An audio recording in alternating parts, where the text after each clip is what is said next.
This is Retro Rambling, an audio podcast discussion about all things retro, with your host, Cyrus Martin.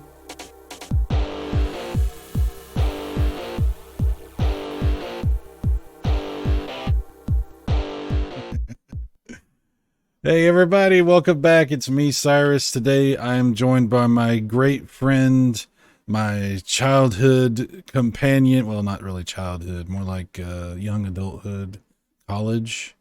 It sounds weird. I don't know. My buddy, Eugene. Eugene, how you been? All right, you made it weird though. I'm good at that. That's what I do. I was like childhood. I was like, did we go back further than I remember? Like, well, we were sort of childlike. well, I mean, yeah, as old as we are now, I mean, I look back on myself in my late teens and 20s, and I was like, yeah, they're just kids. So. Pretty much, right? Yeah. Yeah. Guys, so Eugene and I met in college, and we skipped a lot of classes so we could play Nintendo 64 games. Yep. A lot of classes, to the point where I dropped at least one class because of that. But it was worth it. Damn it. It was definitely worth it. Great memories, you know, Mario Kart 64, GoldenEye, some Star Fox. Yep. Good times, the best of times. We would go to Eugene's house. Like, it wasn't just me, it was a whole bunch of us. And there was more of us than there were controllers. So we were trading off. One of our buddies used to fall asleep waiting for the controller. We would have to wake him up. You want to play? Oh yeah. He started, yeah, I don't know if you remember that, but no, I do remember that. There were sometimes it was just like, hey, it's your time to play. Oh, you're still asleep. Oh, okay, I guess I'll just keep going. Oh, that's too bad he missed his turn. Yeah. Oh, wow. Darn. So yeah, we were in the same type of program for television, radio broadcasting type stuff. And we have a lot of similar interests. We've always had similar interests, and we've tried to implement some of those interests into things that we've done since then.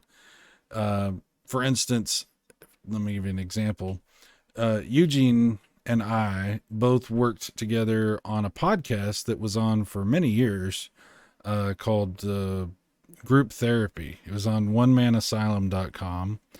And then later, Eugene, you started up a new channel. Tell us about the channel that was birthed like the phoenix from from that fire, and what has happened since. Okay. Well, I and I still apologize for this. I unceremoniously kind of dropped everything because I was going insane. I had twin boys that had just been born, and it was too much. It was just too much between work and kids and everything else, and kind of dropped everything and put everything in hiatus. Not really, kept everything up or whatever. And then as kids do, they get a little older, and you're like, you know what? I think I can start picking up some hobbies again. So decided to, as you said, rebirth or birth or however you want to put it. There's a lot of birth going on. A lot of birthing going on, yeah. The channel and the website, and recommissioned it Epically Geeky, which to this day I still cannot believe I managed to get that. Like, I was like, we were throwing around names for for ideas for redoing it, and I just threw out Epically Geeky, and I was just like, there's no way that's available. Oh my god, it's available. I was like, well, let me check. The Twitter's available, the YouTube's available. I'm just like, what is going, how has no one claimed this? So I claimed it. And yeah, so we started up the podcast again. Drastically changed. We were doing a weekly show that we had to cut back to like bi-monthly, and then we got to almost monthly. And the original show was, like I said, pretty much a weekly show about pop culture. And then we decided to move to more evergreen type of topic. So we would do a topic like, fictional house hunting. So we would propose ideas. Where are some fictional places that you would like to live? And much like the actual show House Hunters, then you would decide, well, based on this, I would live here or whatever.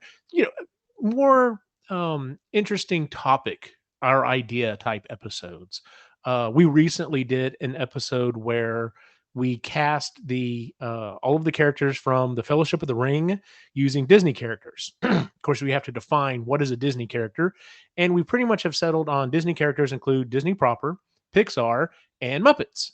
So yeah, okay. that's what we were doing. Is we all had come up with our Fellowship of the Ring using Well, you Disney characters. gotta tell me what did y'all do for Gollum? What Well, everyone had their own picks. Let me see here. I've actually got my note. I can pull up my notes here in just a second. But anyway, yeah, so we came up with we do things like that. Since then I added a couple more shows. We have the Marginally Geeky show where I would listen to a lot of audiobooks. I don't have time to actually sit down and read. So I do all of my book reading, as it were, however you want to debate that, as audiobooks. And it was just constantly, well, have you read this? Because it was a really good book. And so me and some of the other group members created a show called Marginally Geeky where we read different books. And we've kind of hit on this idea of uh I will draw names and everyone picks a book for a month and then everyone reads it. Sometimes everyone gets it done. I will say I'm the only member of the group who has read every single book. But like, for example, our episode we're going to record this coming Wednesday, our friend Ray picked it. He picked a book called Lincoln in the Bardo, and it's I've already finished it. It sounds like some other people have already finished it. In fact, one of the guys is like, finished it, already got my credit back. Oh wow. To the point I messaged Ray and I was like, as the great Dr. Peter Venkman once said, what have you done, Ray? Like Mhm. it is an interesting book. But anyway, we're going to be talking about that. Who are you asking that I cast for Gollum? Yes. So just a quick rundown. So everyone had their own group. So like for and some people had some really genius ideas. For Gollum, I had picked Randall Boggs. He's the bad guy from Monsters Inc. Oh, okay. because of the way he scurries around and he's very backhanded and everything. Okay. But like Sauron, I picked Zurg from Lightyear. All right. It's funny because several of us picked the same thing for certain characters. So like for like Elrond, several of us picked Carl Fredrickson from Up. We can just see it. It's like, hey, we need to get this. No, Wow. just no. That's all you need is just no. Can I say who I would pick for Gollum? Yes. Who would you have picked? Daffy Duck. Non-Disney character. No, Donald Duck. Excuse me. Donald Duck. Okay. Yeah, yes. I don't know why I said Daffy Duck. Oh my god, I was like, why is he so quiet? Actually, I had Donald Duck as Bilbo, specifically for that scene whenever he sees the ring and starts kind of going crazy. Oh, okay. But yeah, so we had gone through and Why did I say Daffy Duck? I'm so like confused now.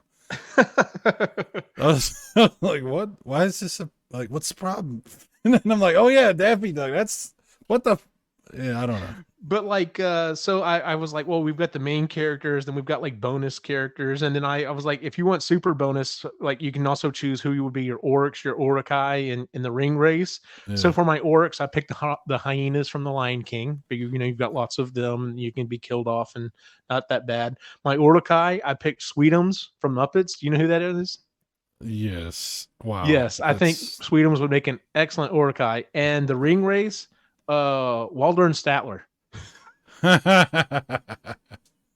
So yeah, we do fun stuff like that. And then we've got another show. It's probably our smallest show that it's me and just two of the other members, and it's our Creatively Geeky, where we just talk about things that we're working on. We're all creative people, and we keep talking about wanting to do maybe start like getting other people that are also makers in one form or another, just to talk about their making, their process.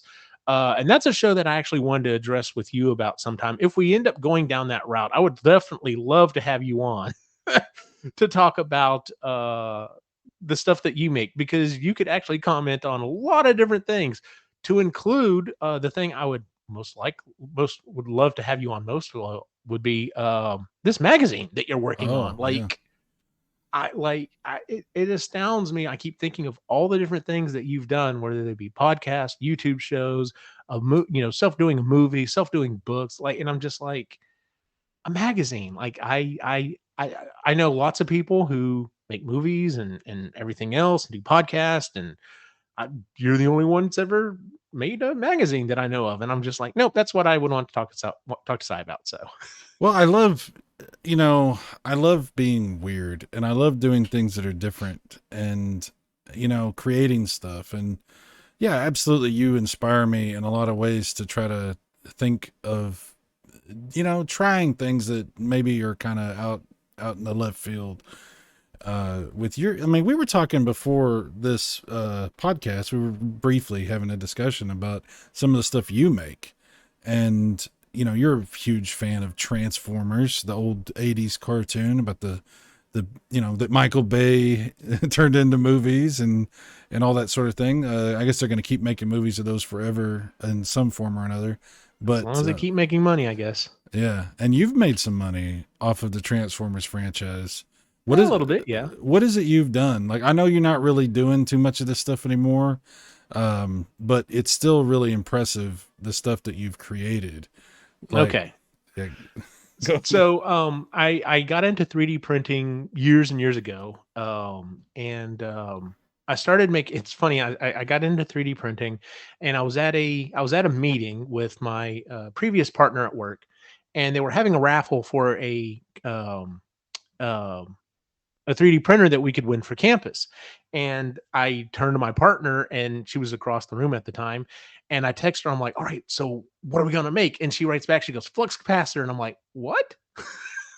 I'm like, I've never done anything up to that level. So there were certain restrictions and qualifications. It had to be a certain size. It needed to be kind of education focused. So I come up with this idea to come up with a flux capacitor. It's very basic.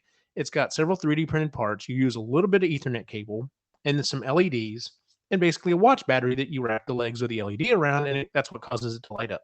The idea was so that you could 3D print it. Kids, any kid could put it together because it's pretty simple. And needless to say, I didn't win. Not because I didn't have the best design, because the people who were running it didn't know what they were doing. But in any case, I already owned the model, so I was like, well, maybe I'll do something with this. So I decided to put it on Etsy. Hey, if you don't mind, real quick, could you? Maybe there might be a couple of people who don't know what the flux capacitor is. Okay. Well, geez, you're listening to the wrong show. If you're unfamiliar with the flux capacitor was the piece of equipment created by Doc Brown in the Back to the Future series that allowed the DeLorean to go back in time. So essentially, it's a gray box. It's got 3 yellow wires in it, and it looks like 3 kind of clear tubes that point towards the center, and they light up.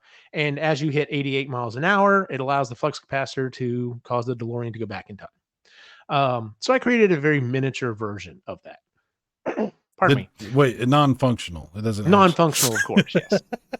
So anyway, I was selling it on Etsy, and it was doing okay. And I thought to myself, well, this seems like an interesting thing. Is there anything else I would like to make that I think other people would like to make that would also be easy to put together? So sticking with the idea of it has to be a certain size and could be sold, and anyone could put it together. And I was like, well, the Autobot Matrix of Leadership that was originally seen in the 1986 Transformers the movie. And so I started designing that. And it was doing okay. And I'll never forget, it was February 1st. This was years ago, so don't ask me the year, but it was February 1st. And my phone dinged saying, I have funny. a sale. I just want to say, it's funny how you can remember certain, like you remember the day, you don't remember the year. I don't remember the year, yeah. So, I'm like that too.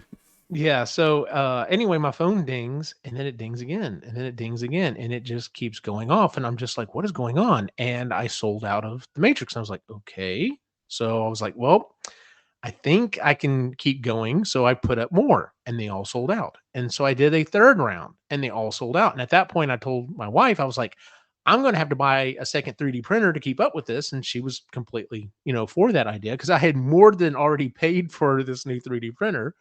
So yeah, I bought a second 3D printer and started pumping them out. And I finally contacted one of the people that had bought one and said, "Hey, just a quick question. How did you find out about this? Because all of a sudden I've sold a bunch of them." They're like, "Oh, well, these two different YouTubers who are really big in the Transformers collecting community, both did a review of your Matrix and gave it high marks. So apparently a bunch of people are buying it." So I'm like, "Okay, cool."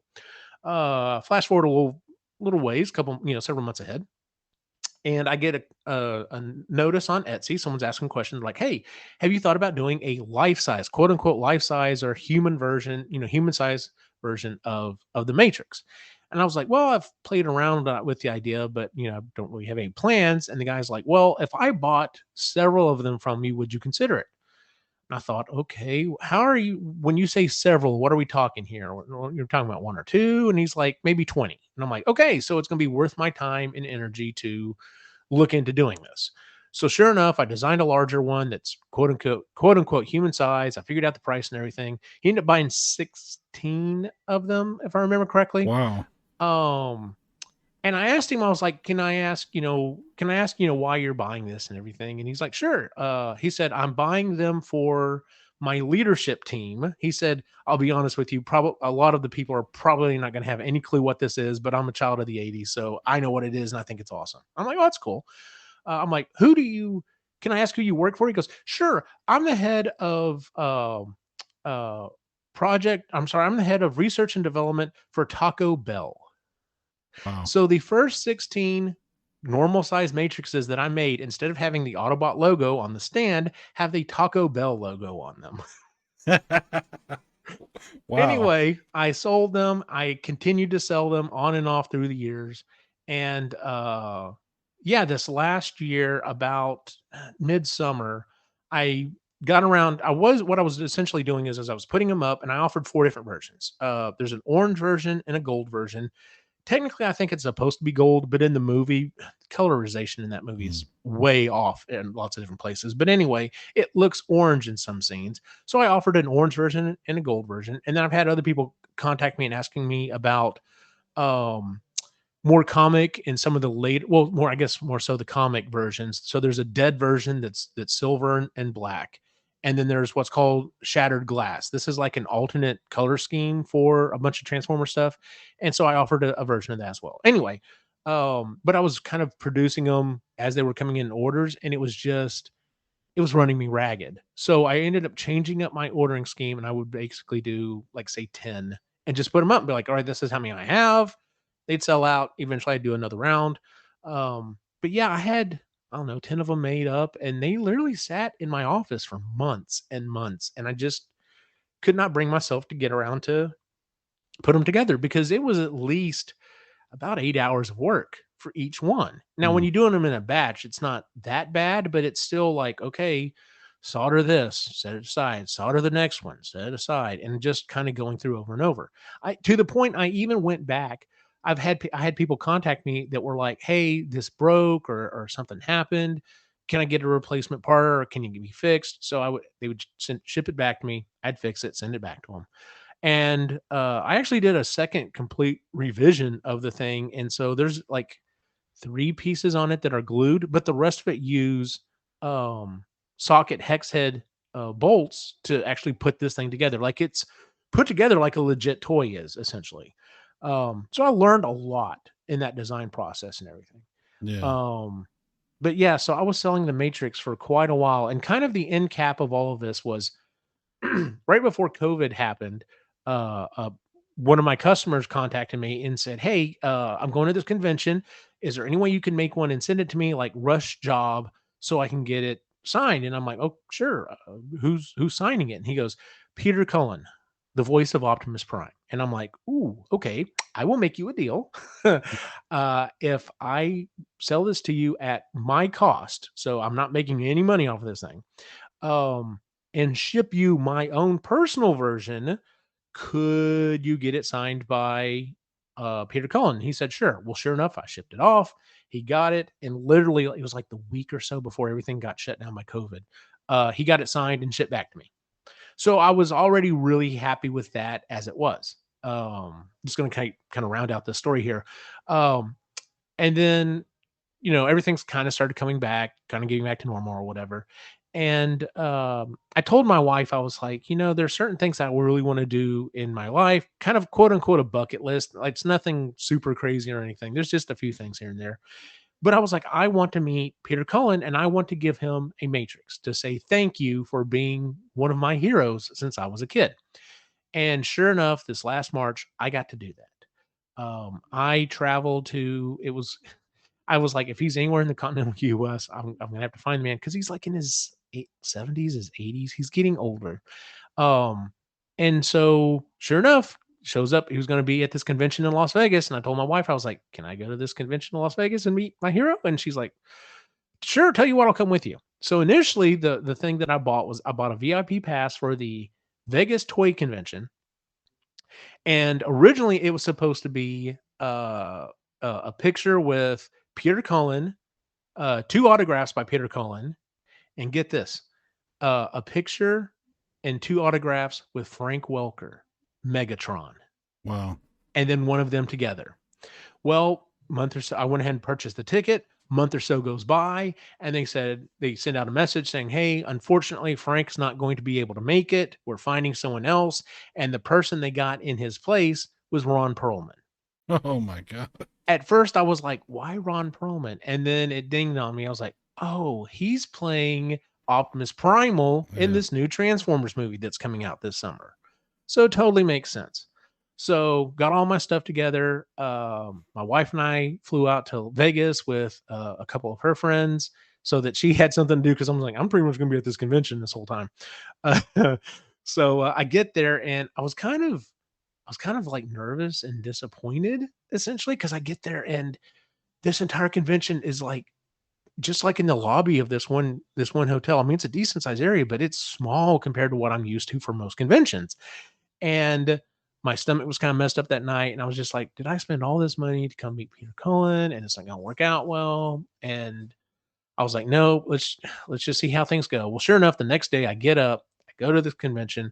And oh, that was the other thing. There were two other kind of other conventions going on at the same time. The other ones were a small car convention, and then the last one was the die-cast super convention or something like that. Hmm. And essentially, when I go to this toy convention, 90% of these booths that are there are nothing but Hot Wheels and Matchbox. That's fine if that's your deal, but that's not my deal. Like that, I'm here for Transformer stuff. So the next day, they start putting out all their Transformer stuff, and I'm like, okay, I feel better about this now. But anyway, I got to go in. I got to meet both men. Got pictures with them, and then, which incidentally, I'm wearing my Matrix. I was going to have my Matrix signed by Peter Cullen, and then I bought an Optimus Prime that I had him sign. And for Ron Perlman, I had him sign an Optimus Primal and a Hellboy. Yeah, I was about to say. Okay, so here's the thing. I was Thank trying you. to figure out what am I going to get Ron Perlman to sign, and I was going through. I was like, do I want him to game sign something from what's it, Pacific Rim, Yeah. or I mean, ideally, I would love to have a Beauty a and the really awesome Beast. replica of Hellboy's gun. But I'm like, I'm going to be on an airplane. I'm not even going to attempt that. Dude, Ron Perlman is one of the coolest actors. Like, He was very chill. yeah. But anyway, so I get there, I get the pictures done, and then I'm going up to Optimus Prime, to Peter Cullen, and they're like, "Oh, put your stuff out here." So I'm wearing my Matrix like Galvatron did in the Transformers movie. I literally have a chain wrapped around my neck, and a lot of people are like, "That is so cool." Blah blah blah. Anyway, so as he goes to sign it, I go, "Mr. Cullen, my name's Eugene Stevens. I'm the one that makes these. I'm the one that makes these matrices." And he looks up, and I said, and I wanted to give you one to tell you thank you for being my hero. And I had it like all packaged up and everything, so I handed it over to him. And I said, you are the one who taught me what the words honor and duty are, and I try to live by that every day of my life. And he starts to tear up, and I start to tear up, and then he shakes my hand, and I'm shaking at this point, and he signs my stuff, and I go to grab my stuff, and he says thank you, and I go to step away, and one of the handlers comes up to me and says, "You did good. You did good." And I was just needless to say, I was walking on cloud 9 the rest of the fucking day. So, Yeah. anyway, I got to meet Peter Cullen and give him Well, a matrix of leadership, which I still think is freaking awesome.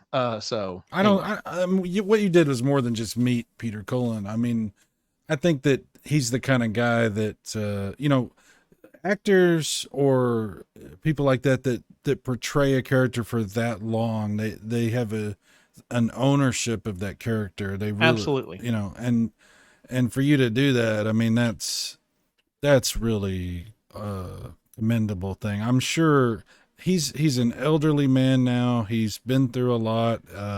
He's had good years and bad years where people, there was probably a lot of years where people didn't even remember who he was, because, things fall out of fashion. Yeah. Transformers came back and people love him all over again, obviously. But to be able to do something, what you did was give him his flowers while he's still here. You did the thing we all want to do for the people that deserve it. So, Well, thanks for that. That's awesome. well, dude, you and I are, the closest friends possible, and to do that, I'm proud of you. I know that may sound weird. No, I understand. I get it. Yeah, that's really cool of you to do that. Even like for somebody that doesn't even care about Transformers or any of this stuff or toys or 80s stuff or whatever, to be able to do that for another human being, for to recognize his work and to let him know how the impact that it had on you, that's a great thing to do for somebody. And Peter Cullen deserves that. So thank you for doing that. Totally does. Like, so here's one of the things. So like I said, the next, that morning when we're lining up, it's all these people who have bought these tickets to line up to meet both of these gentlemen. And just as a side jag, have you seen the Roboson transforming Optimus Prime? I say toy. Yes.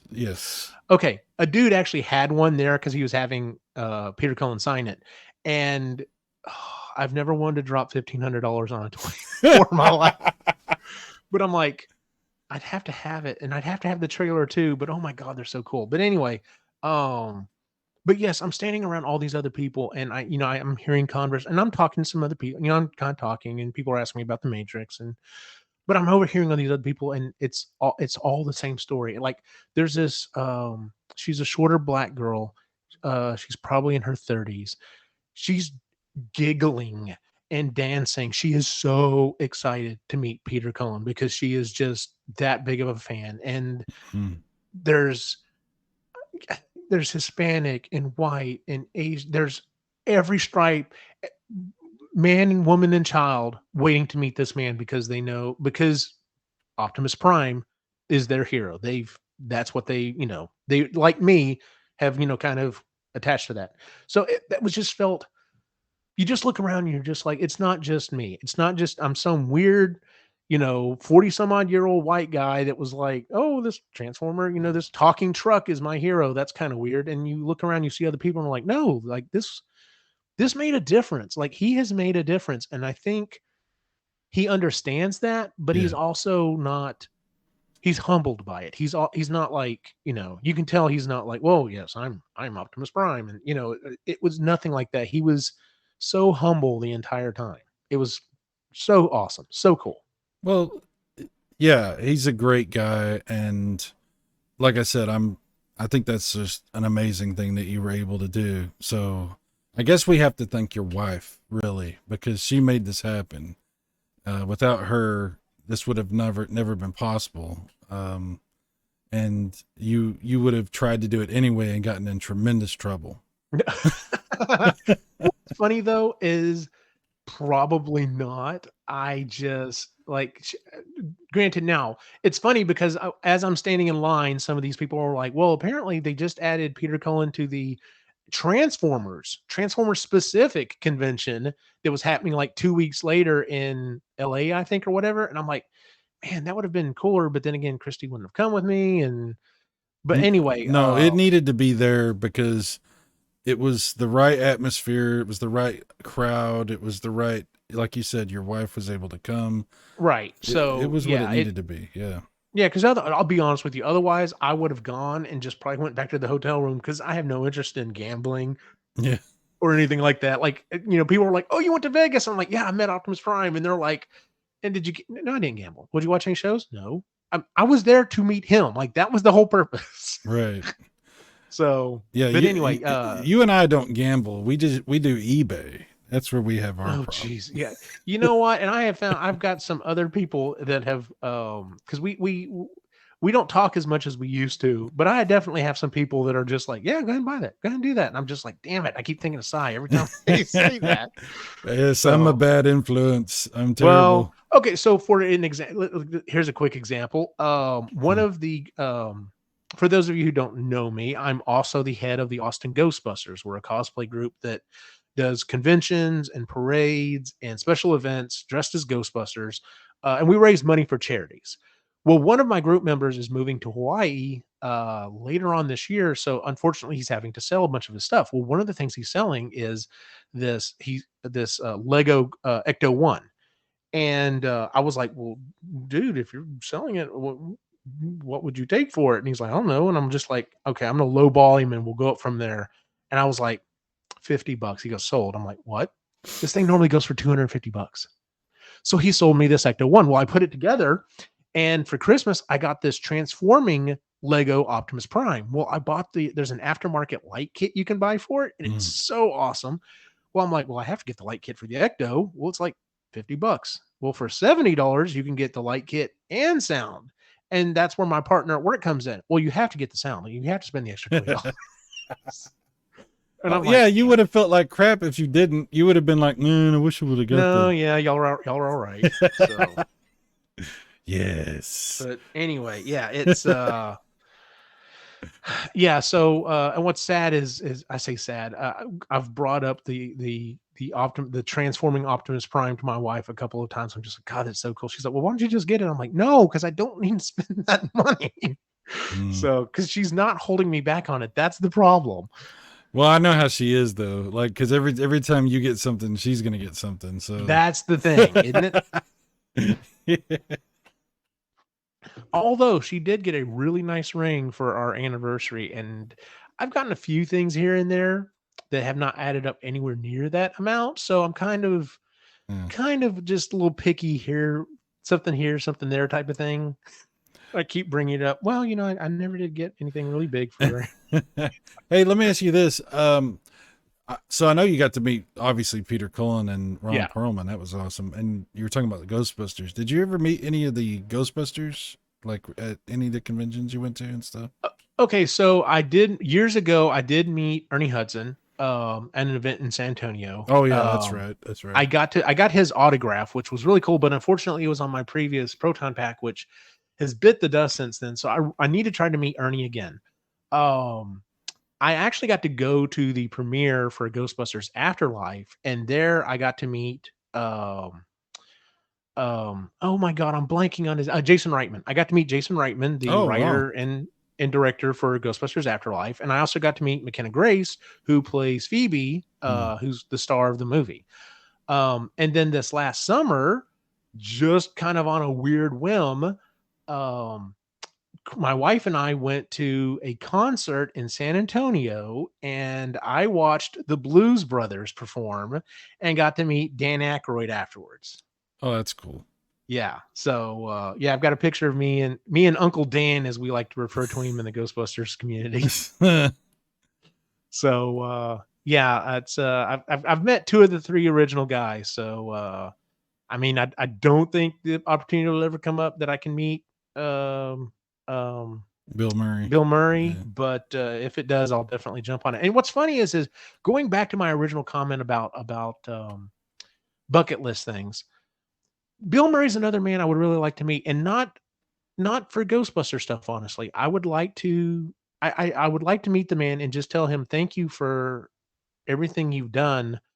And I remember when my grandfather passed away in the late '80s. My grandmother, of course, was distraught. And I remember one weekend we were trying to cheer her up. So we brought her over and we're like, hey, we're going to get, I think, pizza or something, like you normally do. And we're going to watch a movie on VHS. As we went and rented a movie, and we rented What About Bob? And I Oh. have never heard my grandmother laugh so hard before or since that movie. Like she was in tears laughing at that movie. And I'd just like to say thank you. Thank you for giving me that memory. Thank you for, doing what you do and allowing people to forget what's going on in their life for a little bit of time. So I think I would be a little bit, I don't want to say hesitant, but a little concerned about meeting Bill Murray just because I hear such, you don't know, is this guy going to turn out to be what you hope, or is there going to be like, what day am I going to catch Bill Murray on? Right. And I understand. And there was, from my understanding, there was quite a bit of time. It was like that. But my understanding is here's the last several years, he's kind of just mellowed out and he's just like, yeah, okay, cool, forever. Yeah. So, but I think it also depends on how you come at it. Like if he's at an event and he's expecting for people to come up to him and say hi and stuff, he's probably okay with it. But if he's like sitting there trying to eat dinner and you roll up on him with a camera, I can't blame the dude too much. You know what I'm saying? Yeah, It's like, look, I'm sitting here with my friend trying to eat dinner and you're like all my business. But you know who I want to meet? And who's that? I just saw that he like came out of hiding or whatever. I don't think he was in hiding, but like he just started coming back out in the public, is Jack Nicholson. Oh, really? Yeah, he just showed up again out in public and was signing some stuff for people. And I was like, I had heard he had dementia. So I was really, I hadn't heard that. But he didn't seem, I don't know, who knows? He seemed okay from what I saw. And I'm like, Jack's always been my favorite actor ever. He's just so cool and crazy and, Yeah. But, meeting your heroes is a difficult thing. Cause like I said, you never quite know what to expect. But you've definitely had some good experiences with that. So that gives me some hope, I guess. I don't know how much longer Jack's going to be around, but that would be cool. Yeah. It's one of those things. It depends on, I think it really depends on the person. It also depends on the situation. Cause I've definitely heard, good and bad on some people. That's just like, some people are super duper cool. So like there's a convention that's coming up, in September. I'm still waiting to see if my Ghostbusters group's going to have a booth there or not, but like they're kind of filling the role since Wizard World is gone. They're kind of filling in some of these larger cons. And so it's called Galaxy Con. It's coming in this September. And like they're going to have Shatner's going to be there. Quite a bit of the TNG cast is going to be there. To include like LeVar Burton. I understand. I've actually seen LeVar Burton perform before. He has a podcast called LeVar Burton Reads, and my wife and I actually got to go see him read. I couldn't afford the large amount of money to do the after thing where you get to meet the man. So who knows if I get the chance, I may try to get to meet him. But anyway, so it's like him, it's them, it's all three voice actors for the Clone Wars that played Anakin, Obi-Wan, and Ahsoka are going to be there. Like they've got some big name people that are going to be there. And I'm hoping we're going to have a booth there. So we have to talk about our convention with Ray Park. Oh yeah. That was so interesting. Like, when was that? That was, oh geez. It had to have been like 2000 and I don't even know. 2000. I don't even know either. I'd have to like go back to my pictures, like in my computer to tell me what the date was. Cause I know we got a couple of pictures from there, but yeah, I just want to say maybe like 2010, maybe something like that. 2000, maybe somewhere around there. Yeah. Yeah. Yeah. If anybody that's listening, if you don't know, so we went to this, what was it? A Comic-Con or? Yeah, it was a Comic-Con. Okay. Yeah. And we went to a panel, and it was Ray Park, and the audience was just asking, the Darth Maul, the Darth Maul. And everybody was asking Ray Park a bunch of questions. And there was this chick that was super rude to him that was like trying to make fun of him, I guess, because he did this movie based on some video game. I can't remember if it was one of the Neo Geo fighting games they made a movie about, or I can't remember what the damn movie was, but it wasn't a good movie. And so this chick was like making fun of him basically to his face in front of everybody, and pissed me off. It really did. Cause I'm like, this guy came to Texas to give us a little bit of his attention and time, and this is what you're doing. So we got up, and I said, I don't even remember what I said, something like, you were the best thing in Star Wars Episode 1, and everybody went nuts clapping, and I felt really good about that. You should have. That was a good moment. It was a good moment. It was cool to talk to Ray Park. Like, he looked at me, I looked at him, I talked to him, and I gave him something good instead of something, because it was really going to upset me if he would have left that convention going, yeah, I don't know if I want to go back to Texas, because there's a bunch of assholes down there. Sorry, I don't mean it, but I'm going to cuss once in a while. Sorry. But, I guess I forgot to ask you before we started, are you working blue on this show or not? It doesn't matter. It's fine. Okay. Yeah. This is only on YouTube now. I don't do all the other stuff, so it's fine. But yeah, it was a good moment. It was a cool thing that happened. I was glad to be there. And I mean, that doesn't obviously compare to what you've been able to do, but it was still a really cool moment. And I was glad that you were there to share it with me. But you still made the effort. Like you didn't go like, shake his hand or whatever, but you still, the fact that you were moved enough, because you were like, I'm going to go say something. I'm like, what? Well, I have a thing, like, I wasn't going to meet Ray Park. I'm not going to bother the man. I'm actually, I don't know, people, maybe they watch my channel or listen to the podcast and they don't know that I'm kind of shy. I actually am. I'm not as flamboyant and in your face as I might seem. And I don't want to bother people. I don't want to be that guy who's like, hey, my time. It's my time. I'm not right. That guy, and I wouldn't have said anything. I wouldn't have stood up, but that bitch pissed me off. I was like, who the fuck do you think you are? I just couldn't, I find rudeness to be very upsetting to me. When people are unnecessarily rude for their own amusement, it just upsets me. And so I struggle with that. No, I totally get it. But like I was saying, the fact that you were moved enough to say something to, because you did, I think if I remember correctly, I think you said, I'd like to apologize and just say that I don't remember the wording, but I do remember he appreciated it. And then like when you said you were one of the best things or the best thing in Episode 1 and everyone else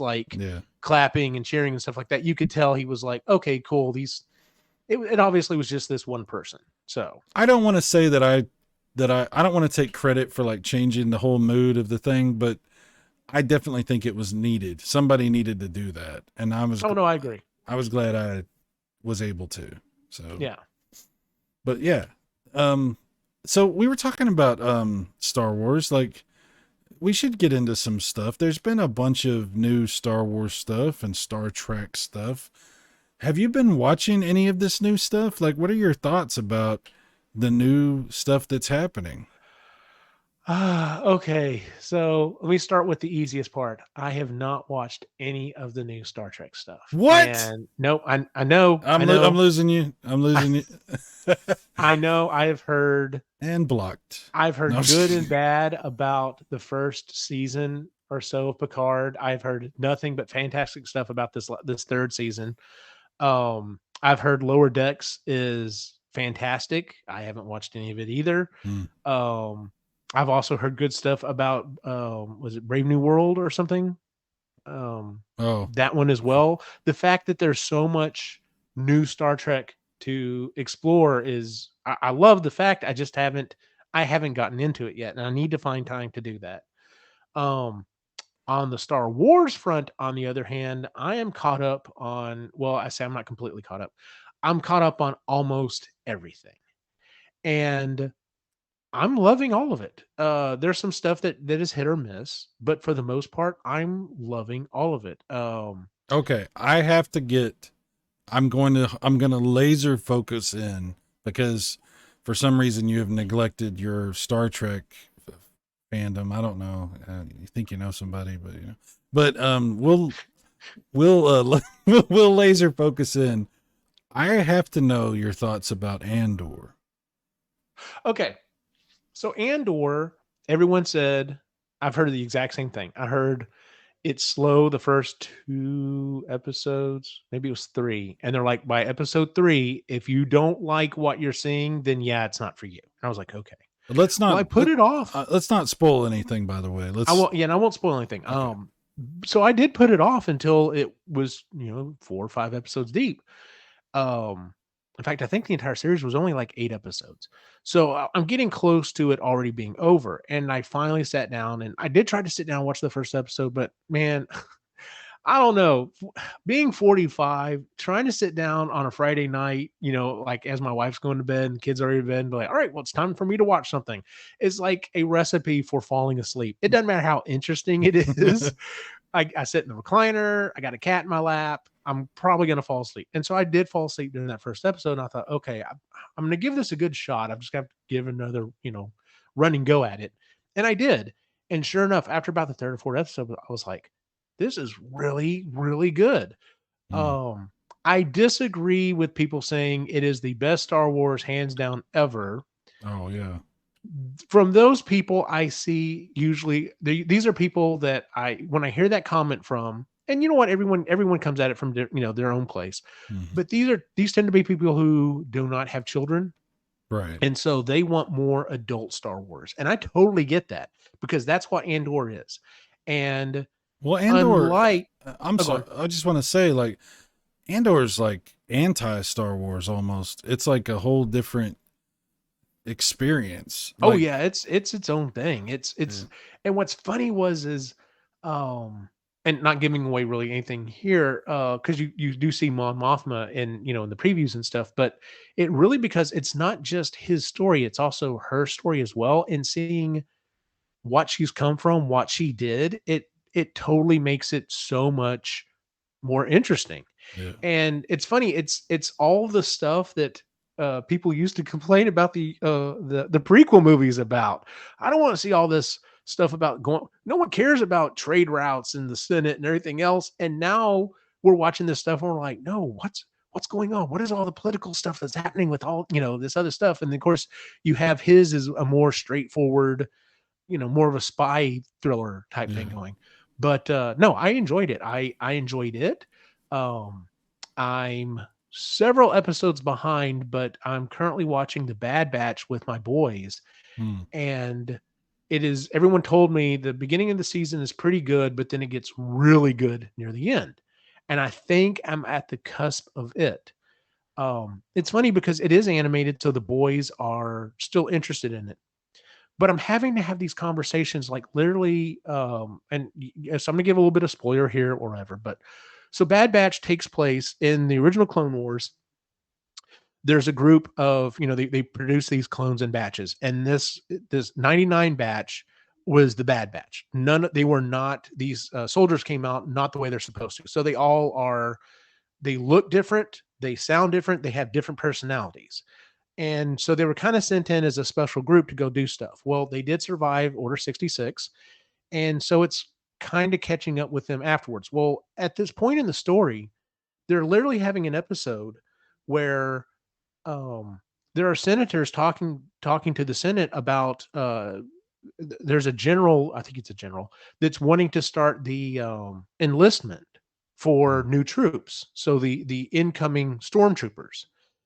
And there are senators that are like, what are we going to do for all of these clone troopers that are rapidly aging, that are no longer fighting? Like, these soldiers gave their lives. They fought for the war to save us. We need to be doing stuff for them.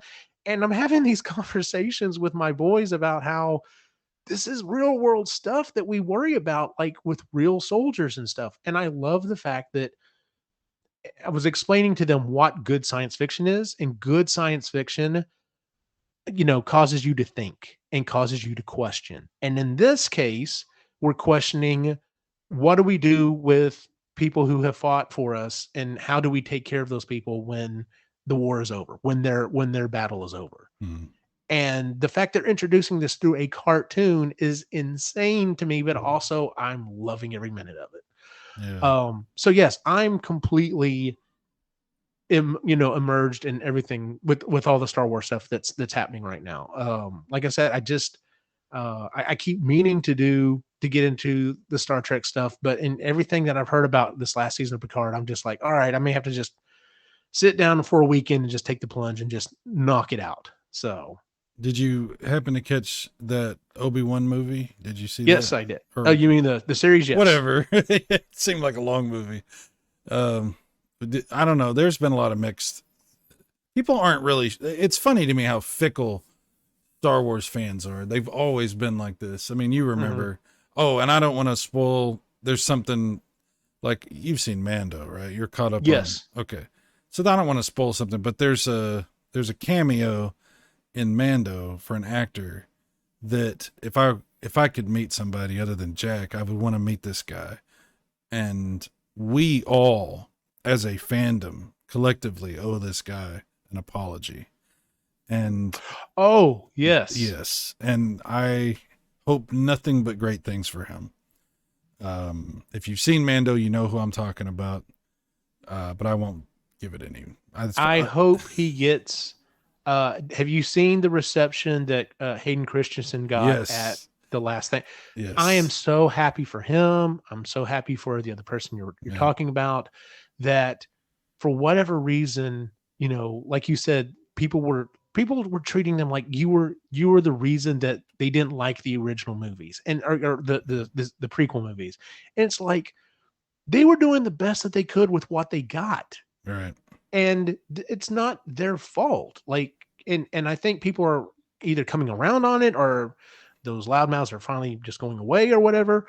But getting the love that they got. There's another person at this point that the sequel movies, the young woman who played Rose, she got a ton of hate. And if you remember before that movie came out, she was so excited that she was going to be in a Star Wars movie. And I hope she gets a redemption like that as well, because she didn't deserve anywhere near the hate that she got. I don't know why people hate. They turn like it's just, oh my God, it's nerds, like the fandoms are so toxic, and it's but it's always been that way before the internet. It's not even the internet. It's just there's something about fandoms that's been like that forever. It was probably like that when they first started doing comic books back in the 30s and 40s. Oh, I'm sure. Yeah. It's just so strange to me that people love things, or they say they love things, and then they go after anybody and everybody that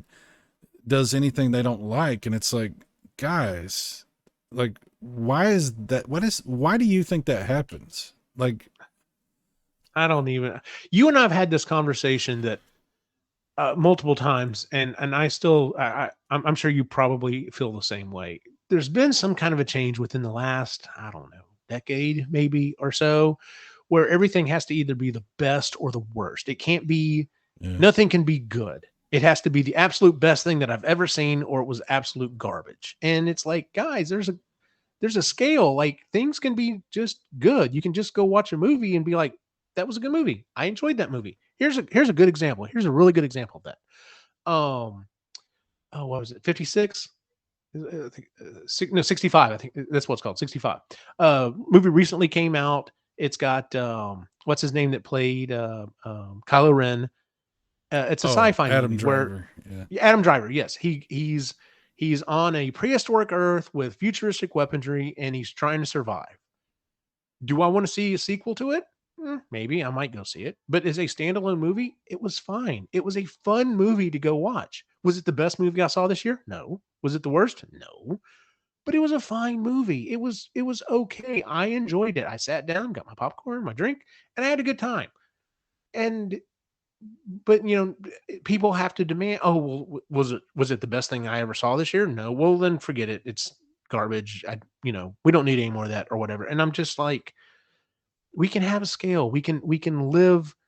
Everything doesn't have to be black and white. And going back to, like you were saying, like this is, and unfortunately Star Wars is not the only fandom that is this way.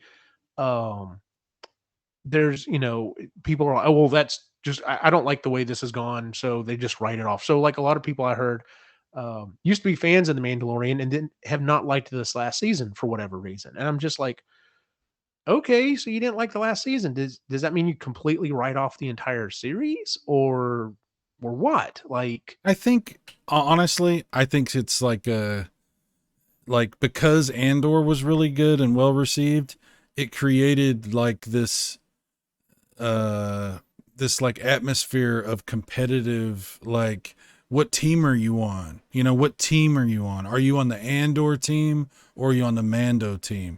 yep, I've heard that too. You know, so I mean, I love both of them, so whatever. I So, don't, like, for example, so I watched all of Andor. I'm sorry, I watched all of Mandalorian with my boys. That was appointment viewing. We watched it. Maybe not the night it came out, but we would watch it after it came out. mm, Andor, I didn't show them Andor because I knew they would be bored with it. It's yeah, not that Star Wars is not for them. Just like I know people who are not really big into animation. So they probably would not enjoy some of the animated stuff, even though there's some really good stuff in there. Um, Case in point, did you happen to see the Tales of the Jedi? no, Okay. There's like 6 episodes. 3 of the episodes focus on Ahsoka Tano, and do fill in her backstory, which was okay. I thought that was interesting. I do like her as a character, so don't get me wrong about that. I do like her as a character. But the other 3 episodes focused on um oh geez, what's his name? I God, I'm horrible tonight. I cannot remember anyone's name. Count Dooku.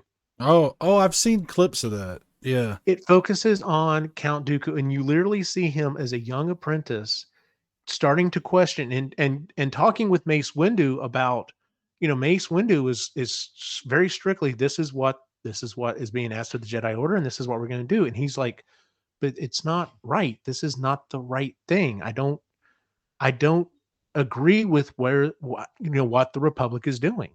And you start to see this conflict. So when you finish watching the episodes, you're like, in the original series, in the original movies, all you hear is, oh, well, he used to be a Jedi and he became a politician and now he's a bad guy. And now you're like, he chose the wrong path, but I understand why he did it. yeah, And so it's really funny because you sit there and you watch it and then you go back to that whole speech that he gives Obi-Wan when he's walking. Obi-Wan is immobilized in the second movie and he's walking around and he's like, the Lord of the Sith have taken the galaxy off kilter, and we're fighting to restore the rights of the people and everything else, even though he's working for Dooku. I mean, for Sidious. But it's like, he wasn't lying. Every word he said, he probably meant. The way it was originally played was, oh, well, he's going there feeding, Obi-Wan a bunch of crap. And it's like, no, he genuinely believes this. He just is going about it the wrong way. And it made him such a deeper character. So I love the fact that Dave Filoni, in particular, is going back and a lot of people have like, well, I'd like to move away from some stuff, but seeing these things weaved in and more fleshed out, to me, is yeah. what's helping the Star Wars story so much. Because there's a lot of stuff in there you're just like, okay, well, even going back to the original series, the prequel movies, watching the Jedi die at the hands of the Clone War troopers, it's just like, okay, well, that's pretty sad and everything else. But after you watch Clone Wars and you get to know these characters and to see them turn on Jedi that you also start to learn about, you're like, oh no, it's Plo Koon, he got killed. That sucks. I liked him as a character. But in the movie, you're just like, all right, that's kind of a weird looking Jedi. He just bit it. Uh, it's No. it's and it shouldn't be this way. Star Wars should not be putting out these ideas that other people have to go in and fill in the rest of the bones. You know what I'm saying? Like, it's like we get the skeleton and then we fill in the rest of the body. And it's like, maybe we should think things through a little better. Yeah. Maybe take the time and craft a good story going forward instead of, jumping around as much as we are, which, I mean, I'm excited to hear about these new movies that are coming out. I think they're very interesting. They're going to basically wrap up everything that's going on now. We're going to jump ahead in the future, and then we're also going really far in the past. Um, Are you excited to know that Ray is coming back? I am, and it's funny because a lot of people have said the exact same thing I have. My only reservation with that is the fact that technically she's claimed herself to be a Skywalker, and if it was just her, if it was just Rey, the Jedi, starting a new Jedi Order, I'd be a little more excited. But the fact that it's still going to be technically a Skywalker story is kind of like, okay, But we'll see how it think goes. about it like this. because of the rhyming nature of Star Wars, as George Lucas has described it, she's going to be leading. She's going to be the teacher, right? Mm-hmm. So she's going to get killed. Could be. I mean, that's what always happens, right? So is it worth it for her to come back so we can all see Rey get taken out? I don't know. Or who knows? They may go a completely different route. With They it, might. but They might. Okay, so what was the name of that show you were talking about? The animated show with the Duke who's Tales of the Jedi. Tales of the Jedi. Okay. So, Yes. Like I said, if you don't want to watch the episodes about Ahsoka, the last one is actually really cool because it also shows you how one of my boy Nick's favorite character in all of Star Wars is Rex. He's one of the clone troopers, and it shows how he made it through. Yeah, I Order saw 66. I saw that clip of that, and that was Okay, really yeah. cool. Yeah, Because it was like you were a good trooper, like you weren't dysfunctional or however you want to put it. Like, how did you not turn on everyone? And we actually get to see that and see how he kind of got through with that.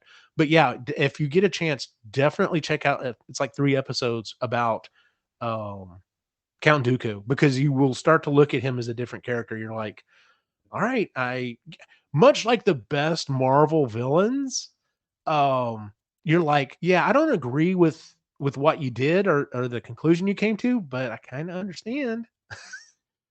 Okay, so we're gonna play a game. We're gonna change the regular game that we always play on my podcast, and instead of playing Mary F. Kill, we're gonna play Mary F. Date Kill, because there's 4 options. Oh, okay. And the 4 options are Mando, Andor, Tails, and Bad Batch. All right.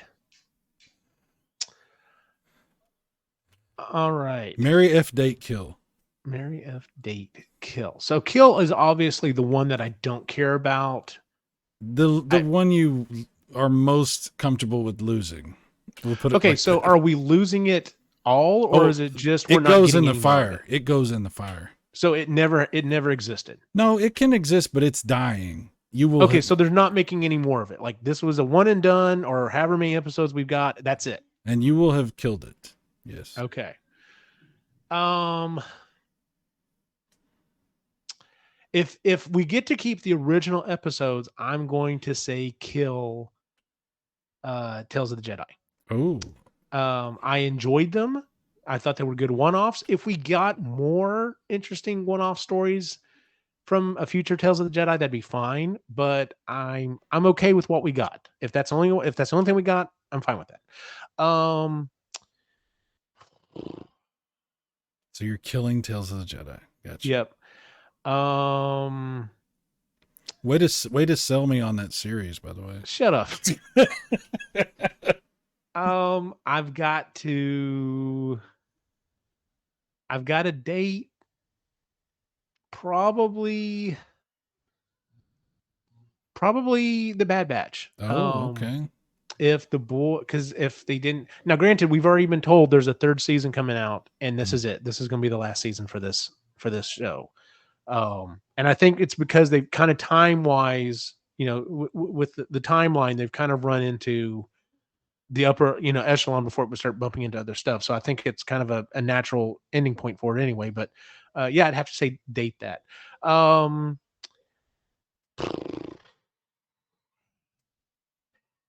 assuming F is just kind of on and off. Like I really like it, but it's not like my long-term thing. Right. Okay. Then I'm gonna say F Andor and I think Mary Mando, just because I have enjoyed The Mandalorian a lot.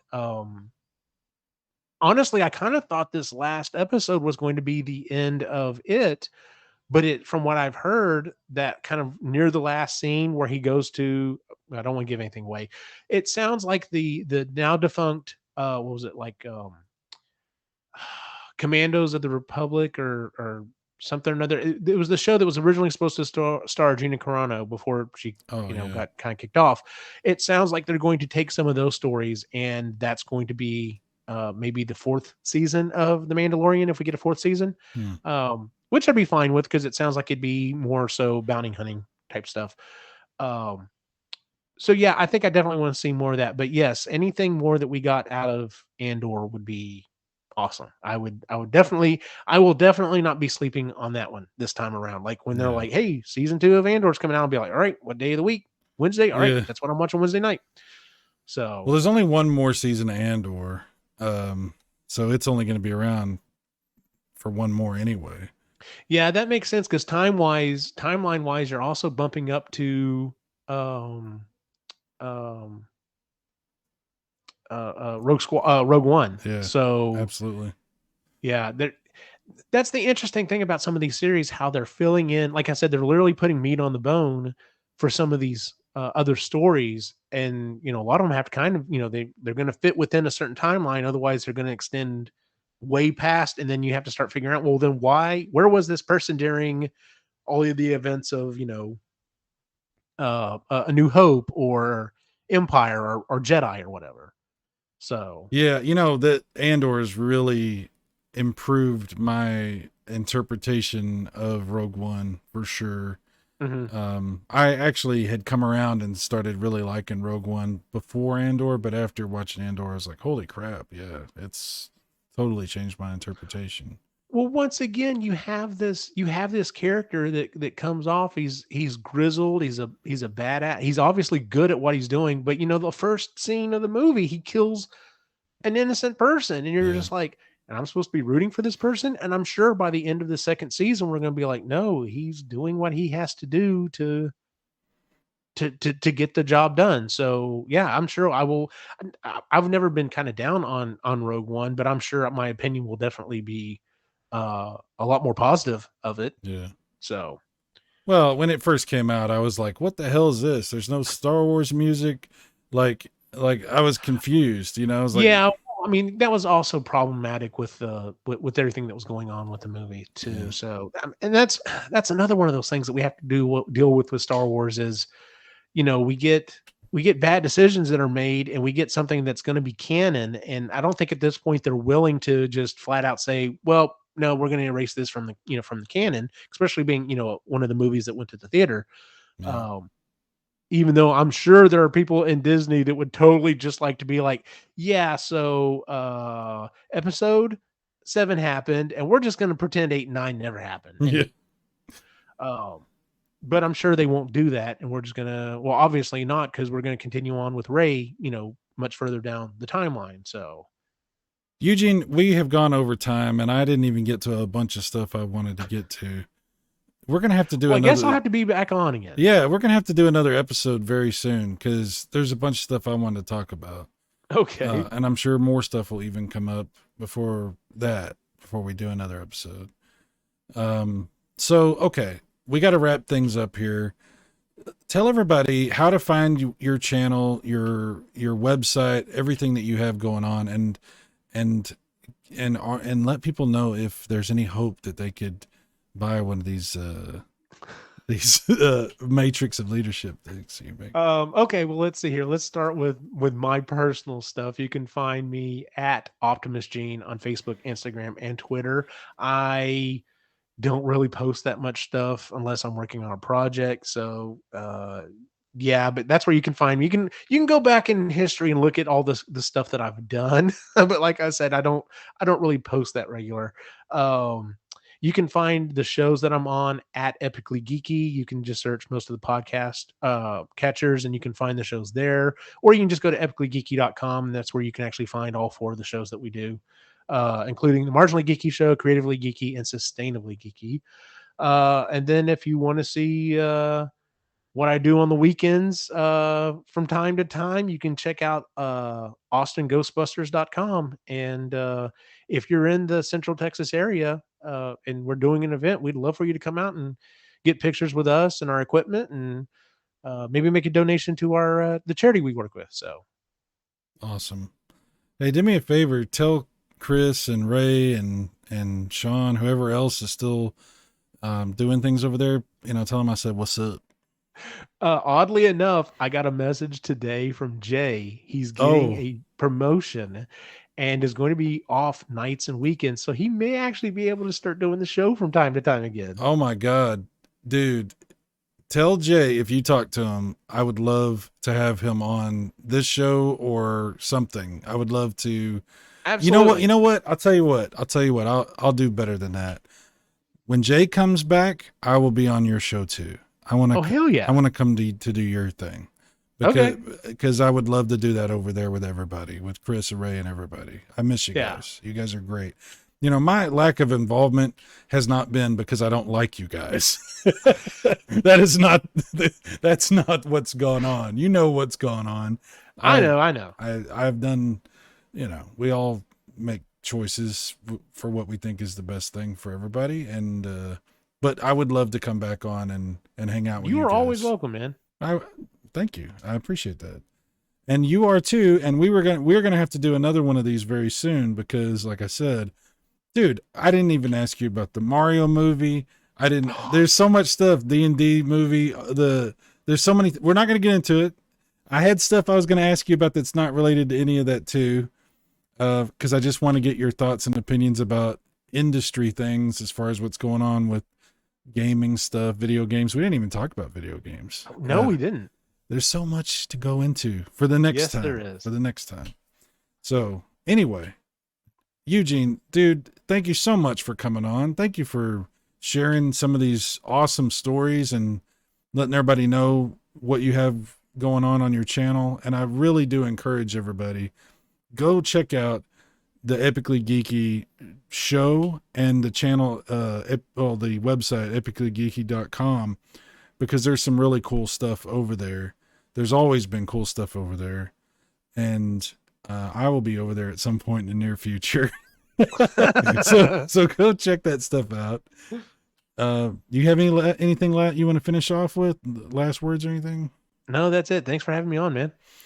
Okay. So for now, I am Cyrus. And I'm Eugene. Damn it, yes, you got it. Nobody gets I got it. You got it. All right, we'll talk to you guys later. Take care. Bye-bye. Thank you for checking out Retro Rambling, an audio podcast discussion about all things retro. If you enjoyed it, then check back soon for more. See you next time.